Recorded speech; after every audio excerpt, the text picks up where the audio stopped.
Además, hoy lo vamos a centrar en el mundo de los primates, porque de eso puede hablar y mucho Jaime de Urieste, que ya se encuentra aquí con nosotros. Jaime, ¿qué tal? Muy buenos días. Buenos días. Bienvenido un día más, Jaime. Bien hallado, gracias. Porque dentro de la familia de Fundación Neotrópico, Jaime, tienen primates.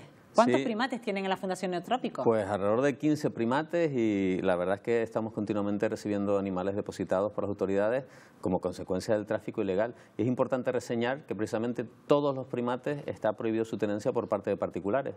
Hay un Real Decreto, que es el 1881 de 1994, que especifica claramente que los primates solamente pueden moverse entre instituciones específicamente autorizadas, es decir, solamente pueden el lugar de origen ser una institución autorizada y el lugar de destino también, por lo tanto los particulares no pueden. Es importante que la gente lo sepa, porque si alguien observa que un particular tiene cualquier tipo de mono de primate, no podría tenerlo como mascota de ninguna manera, ¿verdad? Es totalmente ilegal. Hay lugares donde incluso se siguen vendiendo a través de internet, a través de páginas de anuncios.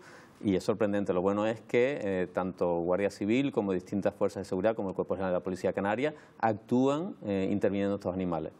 También es verdad que muchas veces son estafas, ofertan la venta de un animal, piden una señal y cuando al no mandar el animal se va a reclamar, claro, no se puede poner una denuncia porque ¿quién va a poner una denuncia? Porque lo han estafado intentando comprar un animal que es ilegal, ¿no? Entonces al final de eso se aprovechan también las mafias. Bueno, en cualquier caso también la Fundación Neotrópico ha intentado un poco ver cómo actúan estas mafias y han intentado hacer una llamada, tal vez haciéndose pasar por una persona anónima que quiere comprar un animal de estas características a través de internet. ¿Cómo lo han hecho, Claro, Jaime? pues la verdad es que a veces nos llegan avisos de este tipo de situaciones y en ocasiones el personal encubierto destapa este tipo de operaciones, ¿no? Y la Guardia Civil, por ejemplo, recientemente, el año pasado, tuvo una operación que se llamaba Operación Titisali, que tuvo como resultado la confiscación de 25 primates en el sur de España, ¿no? En Andalucía. Y Jaime, si estamos hablando de tráfico ilegal, ¿cómo llegan esos primates, por ejemplo, hasta aquí, hasta Canarias? ¿Cómo llegan? Sí, bueno, ¿Pueden llegar hasta en avión? Sí, lo curioso es que hasta hace algunos años la mayoría de los primates ilegales que llegaban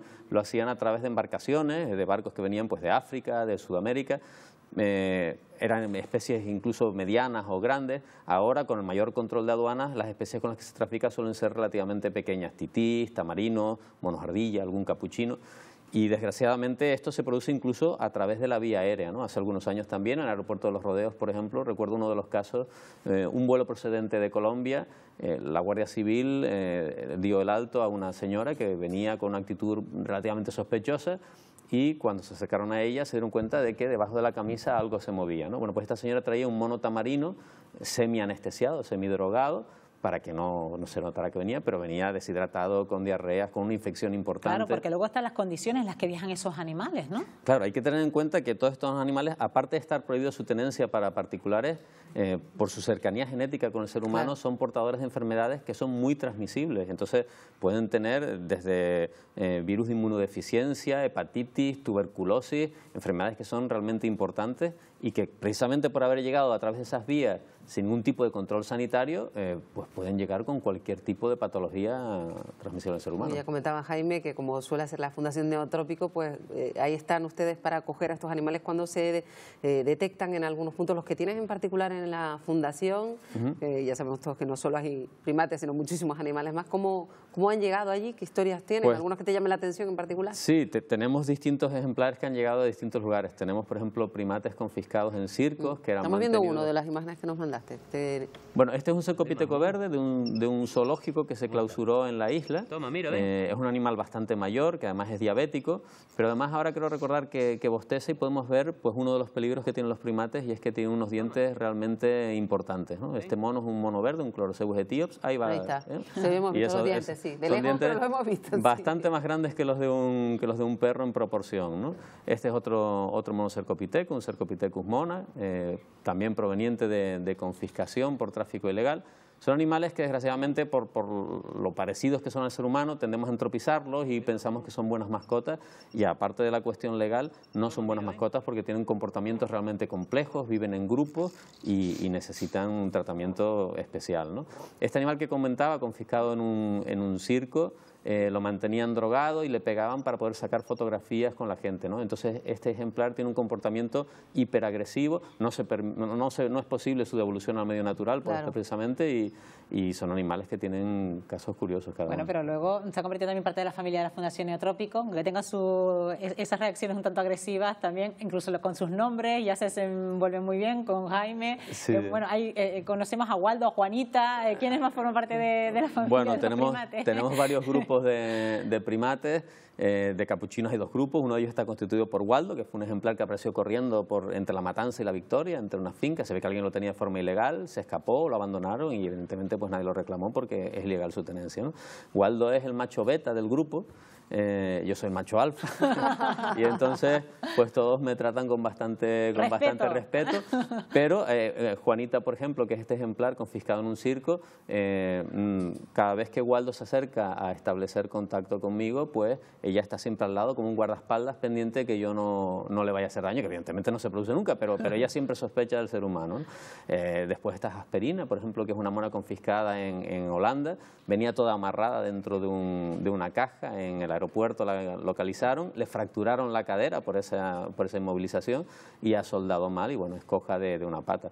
Tenemos capuchinos confiscados en prostíbulos en Vizcaya, muchos ejemplares confiscados aquí en la isla de Tenerife, sobre todo titís, pequeños monitos con penachos, y esas son de las especies con las que más se trafican en Claro, por el tamaño quizá, ¿no? Que ya lo... Claro, son animales relativamente pequeños y recientemente se pusieron en contacto, sin saber que éramos la Fundación Neotrópico, se pusieron en contacto para intentar vender uno de estos monos que ya se ha puesto en conocimiento de la Guardia Civil y está la operación ya en la península, ¿verdad? ¿Y cuando vemos monos en un circo? No deberían estar en un circo. No deberían estar en un circo porque precisamente ya digo que el Real Decreto, el 1871 de 1994, especifica que solamente pueden ir a centros autorizados y los circos no tienen una cuarentena de nivel 3 apropiada para tener este tipo de animales o cuarentenarlos en el movimiento. Cada vez que hay un movimiento deberían pasar cuarentena. Claro, que es importante entonces que la gente se quede con ese mensaje que quiere hacer pasar la Fundación Neotrópico, de que no es una cuestión de ética tener un animal en esas condiciones y traerlo de la manera que viene, sino que es una cuestión de salud pública, como suele pasar cuando vienen especies invasoras, ¿no? Justo.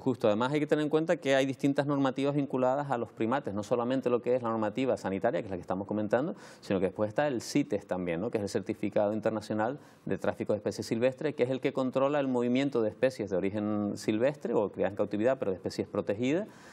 Y bueno, y estos animales, ya digo, no pueden ser vendidos por ahí. Bueno, antes estábamos nombrando de si conocemos a alguna persona que pueda tener algún primate en su casa, sabemos que es ilegal, que lo tenemos que denunciar, pero si una persona que nos puede estar viendo, que sí, que realmente tiene un primate en su casa, que lo conoce, que es consciente de ello y que luego quiere entregarlo, pero no puede porque sabe que se expone una sanción, ¿lo puede hacer de alguna manera? Bueno, Jaime? Generalmente, si hay una persona en estas condiciones y quiere deshacerse voluntariamente de su primate, lo puede depositar en algún centro autorizado para la recepción de este tipo de animales y se considera un atenuante. Hay gente, aunque el desconocimiento de la ley no exime de la obligación de cumplimiento, se considera un atenuante y en muchas ocasiones no se impone una sanción pues, alegando ese desconocimiento, ¿no? Pero lo que sí que es importante es que eso se produzca antes de que haya una denuncia, porque desde el momento que hay una denuncia ya la entrega voluntaria no sirve, ¿no? Claro, es importante también saber cómo actuar siempre que encontramos cualquier tipo de especie de este tipo, desde un escorpión hasta un mono de estas características. Hay un procedimiento que acaba siempre con ustedes por medio, que es llamar al 112, si no me equivoco, y luego pues decir que hemos visto un animal de este tipo que hay que... Correcto, o sea, en cualquier caso de emergencia con animales en el medio natural, sean especies nativas o sean especies exóticas, el 112 redirige después la llamada hacia los centros de rescate de especies nativas que pertenecen a los cabildos insulares o hacia los centros de depósito exótico. En este caso, pues la Fundación Neotrópico pues tiene firmado con el Ministerio un convenio para el depósito de estos animales. Bueno, pues hoy nos hemos acercado al mundo de los primates, pero nos queda seguramente mucho más animales por conocer que forman parte de la familia de Fundación Neotrópico y como siempre te agradecemos, Jaime, que estés aquí con nosotros y sobre todo también gracias por la labor que desempeñan. Gracias, nada. La próxima vez, Jaime, nosotros nos vamos a Neotrópico. Claro, fantástico, la labor que desempeñan allí in situ. Gracias. Gracias, buenos días.